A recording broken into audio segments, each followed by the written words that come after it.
My wife was more in love with her male best friend than she was with me.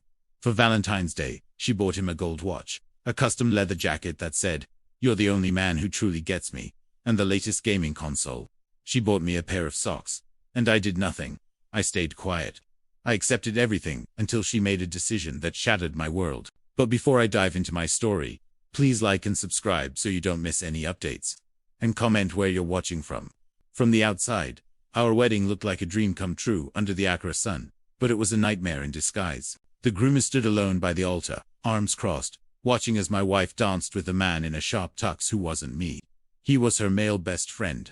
To grasp how a husband could be sidelined at his own wedding, watching another man twirl his bride like they were the stars of the show, we need to rewind the clock. Kofi was the type his mates always teased. If trouble day passed you, he no go touch you. He was laid back, easygoing, and avoided drama like the plague. To chill for his own good. If he went to a chop bar, ordered barbecue with tilapia, and got served fufu with goat instead, he'd just stare at it, shrug, and mutter, "Hey, I no chop this in a while." At the office, when co-workers piled on extra reports or pinned their errors on him, Kofi would nod, grin, and handle it. He'd pull all-nighters, shoulder the load, and keep quiet, because rocking the boat meant arguments, and arguments were what he'd been raised to dodge. That mindset came straight from his father. A real man, he was taught, should be steady, patient, and mostly silent, especially in marriage. Marriage was the ultimate goal for a guy like him: settle down, provide, keep the peace. So when Akaswa proposed to Kofi after 2 years of dating, she popped the question first. All bold and modern. His dad was thrilled. Do whatever it takes to hold on to her, he advised. So when Kofi stepped into the relationship and realized he wasn't just with Akosua, but with Akosua and her inseparable buddy, Kwame, he bit his tongue. He was the ever-peaceful Kofi, after all. Akosua, in her late 20s, was a rising star at a tech firm in Tema. Sharp as a tack in boardrooms, but reckless with hearts. She thrived on the attention from two men, loving the balance between Kofi, the reliable hubby, and Kwame, the fun-loving pal. She'd always swear Kofi was her heart's choice, but her gestures toward Kwame painted a different picture. As for Kwame, he and Akaswa had crossed paths around the same time as Kofi. Folks figured she'd end up with him. He was her vibe. Outgoing, charismatic, always the life of the party. When she picked Kofi instead, eyebrows raised. Behind closed doors, friends joked that Kwame was the real husband, and Kofi was just the side character in a twisted Ghanaian town. Marriage is tough with two. Throw in a third, and it's a recipe for disaster, especially when the one getting the royal treatment is the legal spouse. Kwame always had an excuse to pop up. Date nights at a rooftop spot in OSU. He'd accidentally show up and squeeze into the booth next to Akosua. Lazy Sundays, chilling at home. He'd text about being bored and swing by with Trotro stories. Akosua coming back from a business trip. Kwame would be at Kotoka Airport, insisting he just wanted to catch up with his bestie. One Valentine's Day, Akosua gifted Kwame a gold watch, a custom jacket engraved with "You're the only man who truly gets me," and a PS5. For Kofi, socks. When he raised an eyebrow, she brushed it off with a laugh. "You're not into flashy stuff anyway, babe. Plus, you mentioned your socks were worn out." Kofi watched it all unfold, saying zip, but inside, it was eating him alive. Kwame would toss out cheeky comments like confetti, ribbing Akosua about stuff Kofi wasn't privy to. Marriage, don't tame you, oh. Akosua, if na me day here, this house no go quiet like this, and I know day talk, only chatting and laughing. Kofi's gut would churn, and he'd shoot Akosua a look, waiting for her to shut it down. But she'd just chuckle. Relax, love. He's joking. It wasn't the jabs that stung deepest. It was Akosua's giggles, her defenses, her endless claims that it was all in good fun, and Kofi was overthinking. He kept swallowing his words, bearing the load of a marriage where his feelings didn't count. But silence has a shelf life, and soon Kofi would be forced to unleash it. All may be too late. To hook the audience more, let's add a twist. Early in their marriage, Kofi discovered old messages on Akosua's phone, not outright cheating, but flirty banter with Kwame that crossed lines. He confronted her once, softly, but she turned it around, accusing him of invading her privacy. He backed down, but that planted a seed of doubt. Meanwhile, Kwame started a side hustle, a trendy bar in Labadee, and Akosua invested in it secretly, using joint savings. Kofi found out by accident, but said nothing, fearing a fight. This builds tension. showing how the friendship bled into their finances and trust. Fast forward to their first anniversary. Akasua had been distant, buried in work, late nights. Kofi held his peace and planned a surprise. A romantic picnic at Abori Gardens, complete with her favorite kenki and fish, fairy lights, and a live highlife band he'd hired.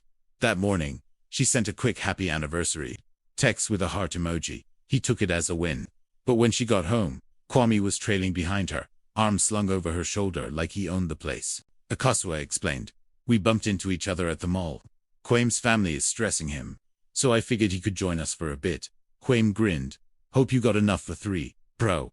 Kofi's heart sank as he eyed the setup. Akasua noticed the lights and band setup. "Oh, you planned something fancy?" Kofi nodded quietly. "Yeah, for us. It's our day." Kwame plopped down. "Sweet.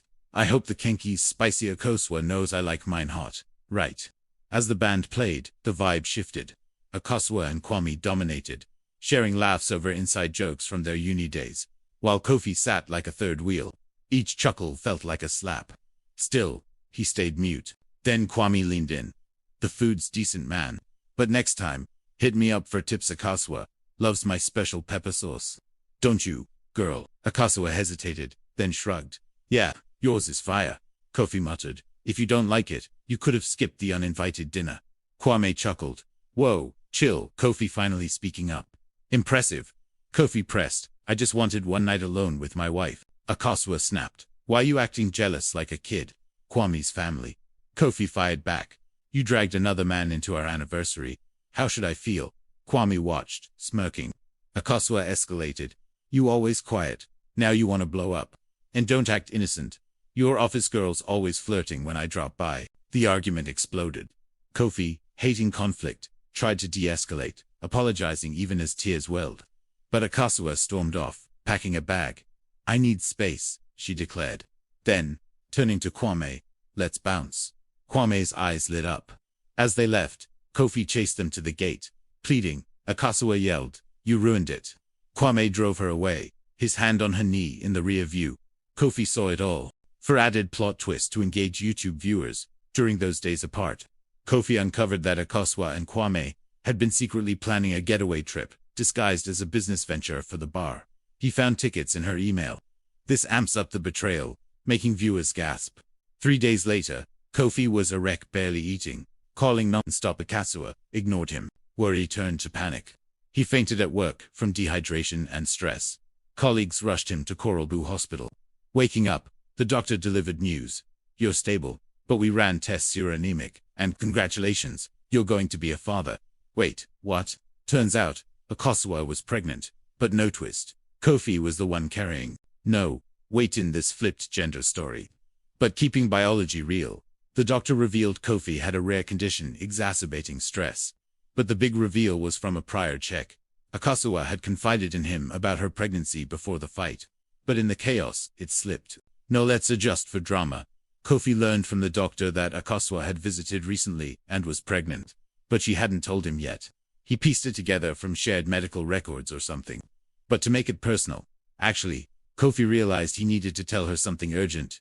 He'd been diagnosed with a treatable but serious condition that could affect family planning. But the faint was from stress masking it. Back home, the house echoed empty. He needed to reach Akasua about the baby weight, clarifying. In the reference, the wife is pregnant.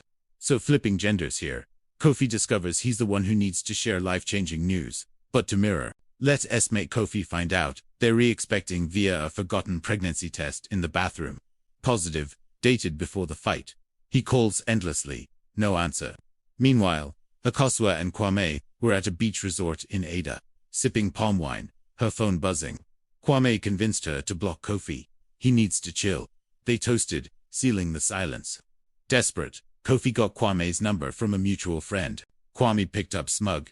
Kofi begged to talk to Akasua. Kwame said she wasn't interested. Kofi insisted. It's vital she's pregnant. Kwame paused, then offered help. Meet at their spot, a secluded lagoon in the Volta region. Kofi could surprise her. It smelled fishy, but he went. Night fell on the lagoon, misty and eerie. Kwame waited by the water, waving casually. Kofi texted Akasua. "I'm sorry for everything, but I found the test, you're pregnant. Call me." It delivered, read, then blocked again. Heartbroken, he approached Kwame. Akoswa's here, on the other side, Kwame lied. Phone's dead, take the boat. Mid-lagoon. Kwame stopped. You know she loves me, right? Kofi stared. What? Kwame smirked. She picked you 'cause you're easy. No drama. But I'm the one she wants. Kofi snapped. Then why me? Kwame, you won't fight back like I would. Rage built. You're the side chick, waiting for scraps. Kwame lunged. They fought. Boat capsized. Water engulfed them. Kofi thrashed, thinking of the unborn child. Headlights. Akoswa arrived. She dove in, straight to Kwame, saving him first. Kofi sank, vision fading.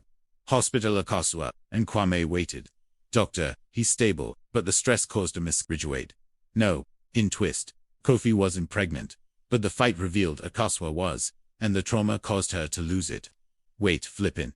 Actually, Tamira. Kofi learns the baby Akoswa's pregnancy was lost due to the night's stress on her, but she wasn't in the water.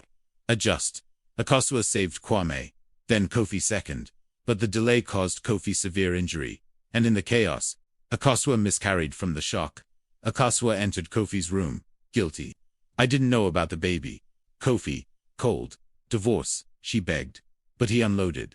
This marriage was me being your doormat. You chose Kwame every time. She admitted emotional betrayal but denied physical. Kofi, guilt isn't love.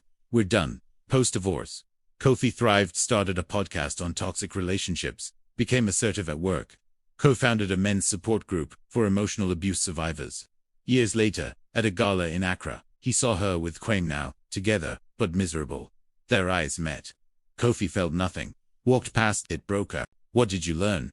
Comment below. Like, subscribe. We remain African Story Hub, delivering gripping African tales, modern and timeless.